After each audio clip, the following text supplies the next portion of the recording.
Monsieur le directeur, bonjour. Bonjour. Nous sommes à cette période de l'année où il faut penser à cette déclaration d'impôt. Quelles sont les nouveautés pour l'année 2016 ? Alors pour l'année 2016, la nouveauté principale, on essaye de favoriser la déclaration en ligne, comme on l'a fait les années précédentes. Mais la nouveauté cette année, c'est que la loi de finances 2016 a prévu une obligation de télédéclaration pour les contribuables aux plus hauts revenus, c'est-à-dire ceux qui ont un revenu fiscal de référence supérieur à 40 000 euros. Ce montant va diminuer chaque année.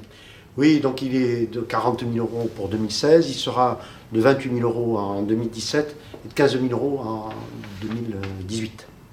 Et l'obligation pour tous en 2019. C'est-à-dire qu'en 2019, tout le monde devra se servir d'Internet.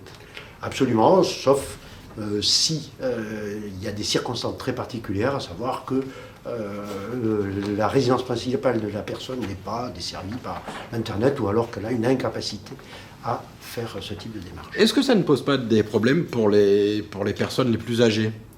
Bien sûr, ça peut poser des problèmes. Alors, ce n'est pas forcément un problème d'âge. Puisqu'il y a des personnes âgées qui utilisent Internet régulièrement et qui font d'autres démarches, qui consultent beaucoup d'informations sur les sites en ligne.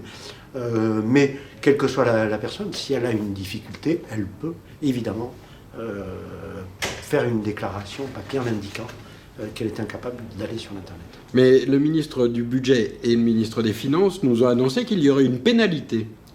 Oui, alors si vous voulez... Elle est au moins prévue. Alors, elle est prévue dans la loi, elle ne sera appliquée qu'à compter de 2018 s'il y a vraiment une mauvaise volonté, mais non pas une impossibilité. Une remarque cette année, pas de grande modification sur la fiscalité. Non, il n'y a pas d'évolution majeure, si ce n'est le fait que la baisse de l'impôt sur le revenu est consolidée, puisque je rappelle que entre 2014 et 2016, la baisse de l'impôt sur le revenu est de 5 milliards d'euros, ce qui correspond aux engagements qui avaient été pris dans le cadre du pacte de responsabilité et de solidarité. Spécifiquement sur le département du Var, quelques caractéristiques sur la déclaration des revenus. Alors c'est près de 630 000 déclarations par an.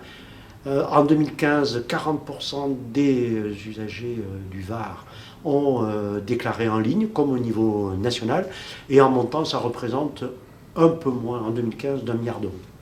Ce qui fait la une de l'actualité aujourd'hui, c'est la fraude fiscale. Le département du Var n'est pas épargné. Oh, le département du Var, il y a comme partout de la fraude fiscale.